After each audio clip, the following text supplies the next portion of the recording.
Hi there. I once asked somebody to explain in very, very simple terms what Gnosticism actually is, or rather, what Gnosis is, because Gnosticism is a religion or group of religions that arises from Gnosis, or secret knowledge, or personal revelation. And she said to me, well, I will try to explain it in really simple terms for a simple person. Anyway, in most languages, apparently, not in English, but in most languages, there are two verbs for knowledge, and I think I'm right in saying that in French, for example, there's a verb savion, and there's a verb connaître, and savion refers to the kind of knowledge which you pick up in school. It's knowledge from books primarily, but it could be knowledge, I suppose, from a skill set that you pick up as well, like playing the piano or something like that. So you know how to do something, or you know about something, and also you can know about something from the internet or from books or from social media or whatever, or from photographs. And that's one kind of knowledge. And then there's connaître. And connaître means knowledge of, like you could say, you know John, or you know Peter, or you know Isabel. That is to say that they are standing in front of you, they are occupying space and time. You can also touch them with their permission, of course. You can smell them. You can pick up non-verbal cues from them, and perhaps you know a little bit about their lives, about where they're coming from, about their attitudes to things, whether you agree with those attitudes or not. You know about their family. Perhaps you do. You know something about where they live and the culture they've come from, their ethnic background, let us say. And so you know a whole bunch of stuff about Isabel or Peter or John. And you know basically, or you know about your dog. Like I've got a dog called Lily, who's a English Springer Spaniel, and I know a lot about this dog because over the years, I've come to know her likes and dislikes, and I know I can touch her and pat her, and she wags her tail whenever I say her name, and I know she doesn't like baths, for example, and she does like to go in the sea, and so I know a whole bunch of things about this dog, and and I might write something down and publish a book or a blog post about my dog, and you might read that and you might think that you know my dog, but in actual fact you don't, because I know her, from direct experience of her, but you only know of my dog through my blog post, or through my Facebook page, or like the pictures or selfies that I put up there, so I suppose really it's like you have second-hand knowledge of my dog, whereas I have pristine first-hand knowledge of my dog, and so this connaître, this is basically what gnosis is. And also to further illustrate this, I have to talk about Saint Paul. In the New Testament, there are bunch of epistles from a guy called Paul, who used to be called Saul, but on the way to Damascus, he had a numinous experience of Jesus, and so that converted him to Christianity. Well, now he started writing epistles and he started a mission to convert people to Christianity. You may or may not know this. And he went all over the Middle East. And he went to Greece and he went to Rome. He went all over the place, Galatia and that, and he was converting people away. Now he did encounter other Christians, obviously, and he encountered other apostles, the disciples of Jesus, who actually knew Jesus personally. I mean, they knew him when he was a man, and also they had experience of Jesus when he was resurrected, as the story goes. You know, they saw him in person, and he had the stigmata and all that, and they recognized him as being Jesus. So even when he was supposed to have been dead, they had direct knowledge of Jesus as a man. The same as they had when he was alive and preaching. And some of these apostles, they looked at Paul and they said, they kind of liked what he said, but they didn't like it, like all of what he said. And furthermore, some of them said to him, well, on what basis do you preach the good news of Jesus when you didn't even know Jesus? I mean, you sort of making out you're one of the apostles, but how can you be an apostle when you didn't know Jesus? You never met him. You weren't there when he was crucified. You weren't there even when he was resurrected or came among us. After the crucifixion.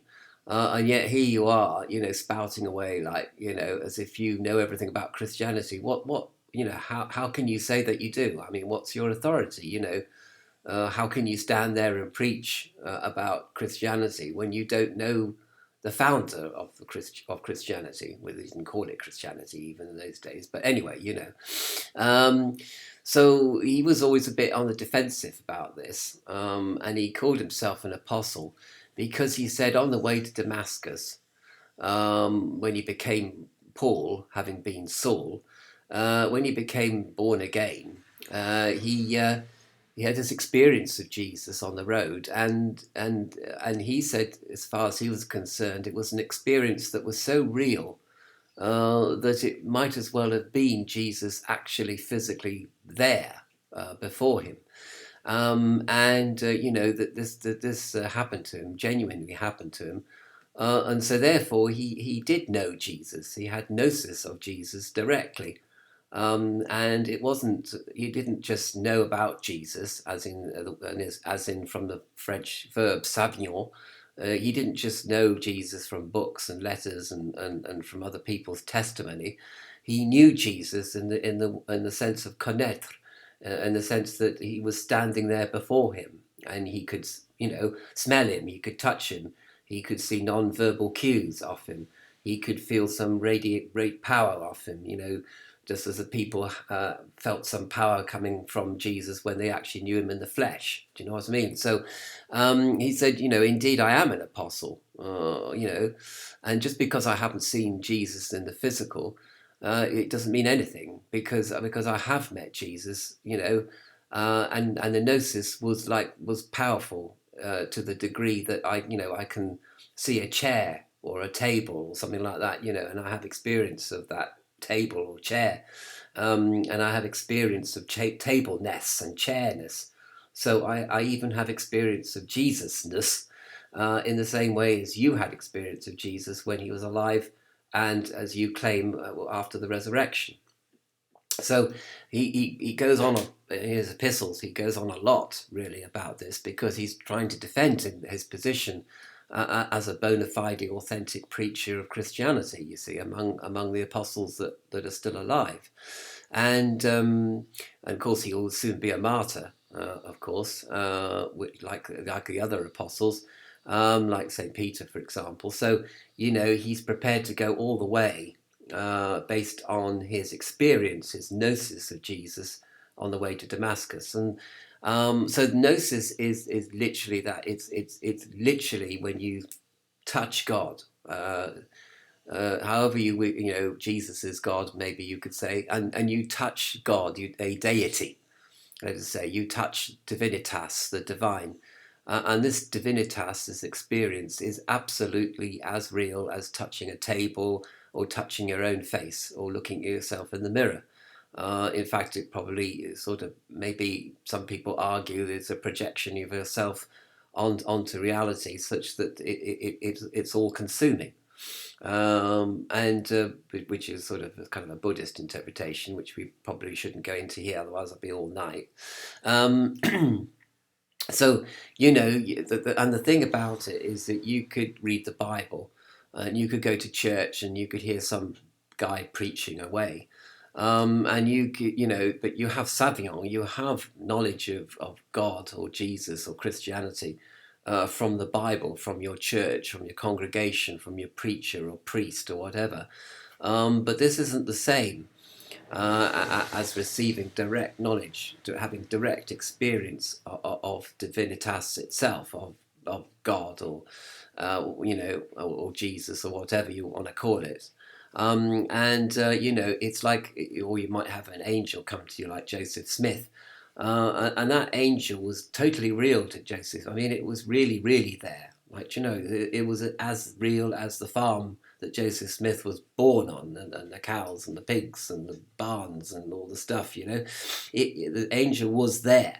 And he said, write this down. And he came up with the Book of Mormon, So that Gnosis is something you can't even argue with it. Like, I can't argue with the fact that, this mouse that I'm popping over, manipulating with my hand is real. I can't deny that.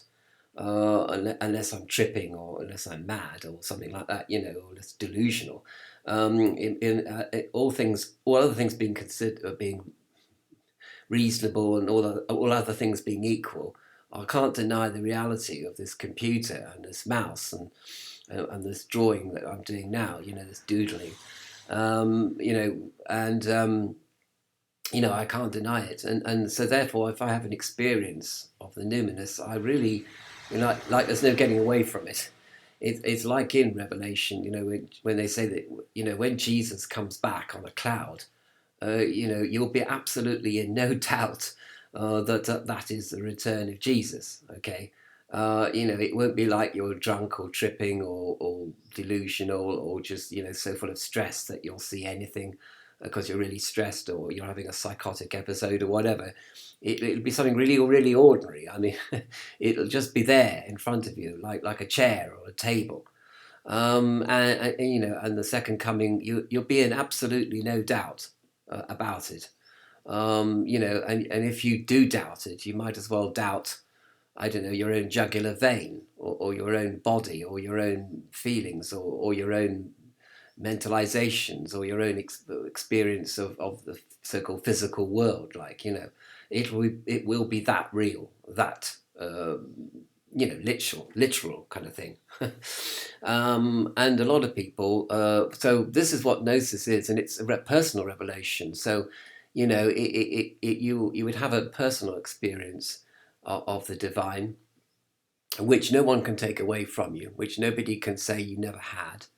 And which is there, and that's the conisder, and you might have an ongoing relationship with the divine in some way, shape, or form, and no one can say that you're not having a relationship. Just as, if I'm having a relationship with my dog.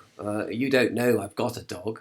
You don't, but I have got a dog, and I have a relationship with this dog because it's my pet dog. And you can't say I haven't had a relationship with the dog, because I have. I know I have. She's been with me for years, so that's a relationship, isn't it? And maybe I don't know everything about my dog. I may not know about her immune system. I may have to go to books and professors of physiology to find out about my dog's immune system, because I don't know anything about that. But I know her likes and dislikes. I know her existential angst. I know her existential joy of life and of living. And I know that. And I know what she kind of represents as a dog, and and maybe I know have the existential package, if you like, of dogness through this particular dog that I happen to own, or have, or has come to live with me, because dogs come to live. You don't have pets really; they just turn up at your doorstep and say, "I want to come and live with you." That's how it is, really. And all this is much better than just relying on a Bible.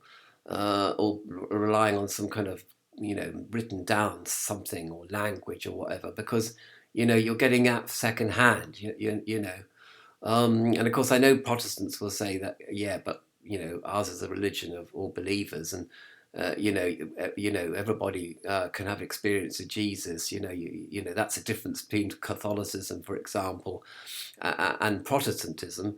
Is this, Protestants have direct experience, and they also believe that the Word of God, which is in the Bible, that's literally true. So if you wish to experience God absolutely, Gnostically, then all you have to do is read the Bible, because it actually is the Word of God, you see. And nobody can take that away from you either. Nobody can say that's a load of rubbish that you're talking. Of course, it's not the Word of God. It's just a word of people, over centuries and centuries, built up a sort of canon of documents. So, but they can argue that corner. I'm not going to argue on their behalf on that. So this is how I sort of understand Gnosis to be. And, there's a part of me, if you like, an inner part of my heart that is capable of experiencing Gnosis. Because obviously, if I didn't have the necessary mental apparatus, or sensory apparatus to experience Gnosis, then and this whole video is worthless, really. So there is in me, or at least I surmise or speculate, that there is something in me which enables me to experience the divine as if I was experiencing my God, and to know the divine as if I was experiencing my dog, the life of my dog, the reality of my dog. And so that's where you sort of get this kind of idea of soul from, really. That is a sort of thing which picks up the experience of God, and then the rest of it is just my own mind and my own voice and my own, setting up a channel and making videos to transmit my experience of Gnosis, or my idea of Gnosis, to you. And you can take it or leave it. It's up to you. I don't mind. Or maybe you wish to say that my idea of Gnosis is completely off the beaten track, and in which case, please correct me.